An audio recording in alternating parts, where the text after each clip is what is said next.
Item ಯಾವುದೇ ಇರಲಿ try ಮಾಡಿ ಆಚಿ ಚಿಕನ್ ಮಸಾಲಾ.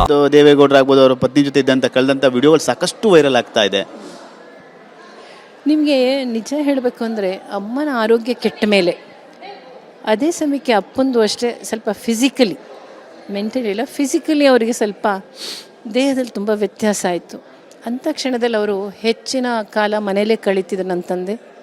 ಆದರೆ ನೀವು ವಿಶೇಷವಾಗಿ ಒಂದು ವೈರಲ್ ಆಗಿರೋದು ನೋಡಿರ್ಬೋದು. ಅವರು ವಿಳ್ಳೆದೆಲೆ ತಾಂಬೂಲನ ಅಮ್ಮ ವಿಶೇಷವಾದ ದಿನದಲ್ಲಿ ಅವರು ಮಡಿಸಿ ಕೊಡ್ತಿದ್ರು, ಅದನ್ನು ಅಪ್ಪ ಮಡಿಸಿ ಕೊಟ್ಟಿದ್ದಾರೆ. ನೀವು ಅದರಲ್ಲಿ ಅವರ ಭಾವನೆನ ನೋಡ್ಬೋದು. ತಲೆ ಮೇಲೆ ಹಿಂಗೆ ಕೈ ಇಟ್ಕೊಂಡು ಇಸ್ಕೊಂಡಿದ್ದಾರೆ ಅವರು. ತಲೆಗೆ ಹಿಂಗೆ ಅಂದ್ಕೊಂಡು ಅಯ್ಯೋ ನೀವು ಕೊಡ್ತಿದ್ದೀರಲ್ಲ ಅಂತ ಹೇಳಿ. ಹಾಗೆ ಅವರು ನನ್ನ ತಂದೆ ಹೇಳೋರು, ನೀನು ಅವತ್ತು ಕೊಟ್ಟಿದ್ದೀನಿ, ನಾನು ಇವತ್ತು ಕೊಡ್ತಿದ್ದೀನಿ. ನೋಡಿ ಅವರಿಗೆ ಅಲ್ಲಿ ಅವರಲ್ಲಿ ಇದ್ದಂಥ ಮನಸ್ಸಿನಲ್ಲಿದ್ದಂಥ ಸಮರಸನ ನಾವು ಇಲ್ಲಿ ತಿಳಿಬೇಕು. ಒಂದು ಆ ರೀತಿಯ ಒಂದು ಸಮರಸ ಸಿಗಲ್ಲ ದೇವೇಗೌಡರ ಮನೇಲಿ ಕಾಣಲಿಕ್ಕೆ. ಅಲ್ಲಿ ಮಗಳಾಗಿ ಫ್ರೆಂಡ್ ಆಗಿದ್ದವ್ರು ನೀವು. ಅವರು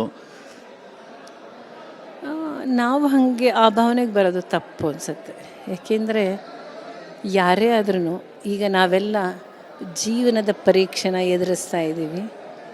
ನಮ್ಮ ತಂದೆ ತಾಯಿ ರ್ಯಾಂಕ್ ಸ್ಟೂಡೆಂಟ್ಸ್ ಇದರಲ್ಲಿ.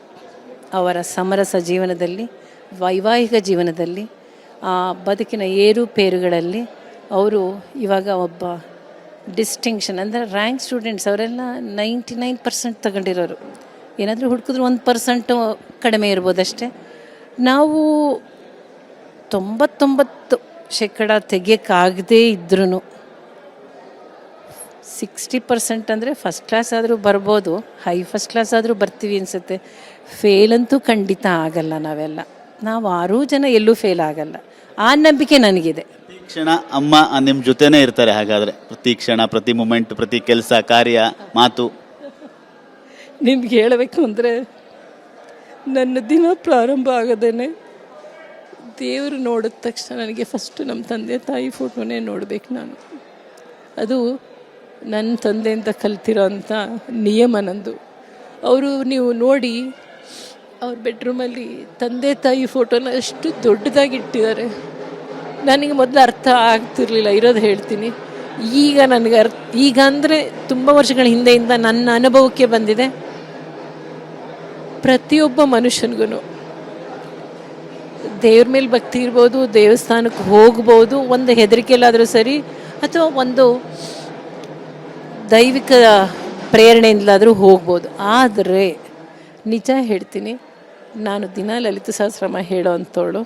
ಅದನ್ನು ನನ್ನ ತಾಯಿ ಒಬ್ಬರಿಂದ ಹೇಳಿಸ್ಕೊಟ್ಟಿರೋದು. ಯಾಕೆಂದರೆ ಒಬ್ಬರಿಂದ ನಮಗೆ ಅದು ಅನುಷ್ಠಾನ ಮಾಡಬೇಕಂದ್ರೆ ಒಬ್ಬರು ಗುರು ಹೇಳಿಕೊಟ್ರು, ಗುರು ಮುಖೇಣ ಆದರೆ ಅಷ್ಟೇ ಅನ್ನೋದಕ್ಕೋಸ್ಕರ ನಾನು ಒಬ್ಬ ಒಕ್ಕಲಿಗ ಸಮುದಾಯದಲ್ಲಿ ಹುಟ್ಟಿದ್ರು ಸಹ 83ನೇ ಇಸ್ವಿಯಿಂದ ಸತತವಾಗಿ ಇವತ್ತವರೆಗೂ ಪ್ರತಿದಿನ ನಾನು ಹೇಳಬೇಕು ಅಂದರೆ ಅದು ನನ್ನ ತಾಯಿ ನನಗೆ ಕೊಟ್ಟಂಥ ಶಿಕ್ಷಣ. ನಾನು ಪ್ರತಿ ಕ್ಷಣ ಪ್ರತಿದಿನ ನನ್ನ ತಾಯಿನೇ ನನಗೆ ಮೊದಲನೇ ಗುರು. ಮಧ್ಯದಲ್ಲಿ ಎಷ್ಟೇ ಗುರುಗಳು ಬಂದರೂ ಕೊನೆ ಗುರುನೂ ಅವರೇನೆ. ಅದು ಪ್ರತಿಯೊಬ್ಬ ನಮ್ಮ ಹಿಂದೂ ಸಂಸ್ಕೃತಿಲಿರೋ ಗಂಡು ಮಕ್ಕಳಾಗಲಿ ಹೆಣ್ಮಕ್ಳಾಗಲಿ ಅವ್ರು ತಿಳ್ಕೋಬೇಕು. ಮೊದಲನೇ ಗುರುನೇ ತಾಯಿ, ಎರಡನೇ ಗುರು ತಂದೆ ತಾಯಿ ಹಾಕೊಟ್ಟ ಮಾರ್ಗದಲ್ಲಿ ನಾವು ಹೋದರೆ ಖಂಡಿತ ಬದುಕಿನಲ್ಲಿ ಏನೇ ಕಷ್ಟ ಬಂದರೂ ನಾವು ಎದುರಿಸ್ಲೂಬೋದು, ನಾವು ಒಂದು ಒಳ್ಳೆ ಗುರಿ ಮುಟ್ಬೋದು ಅನ್ನೋ ಅನುಭವ ನನಗೆ ತುಂಬ ಇದೆ. ಅದು ಇಷ್ಟು ದೇವೇಗೌಡರ ದೊಡ್ಡ ಮಗಳಾದಂಥ ಅನಸೂಯ ಅವರ ಮಾತು. ಕ್ಯಾಮ್ರಾಮನ್ ಸಯ್ಯದ್ ಜೊತೆ ಸುನಿಲ್, TV9 ಜನರ ಒಳನರಸೀಪುರ.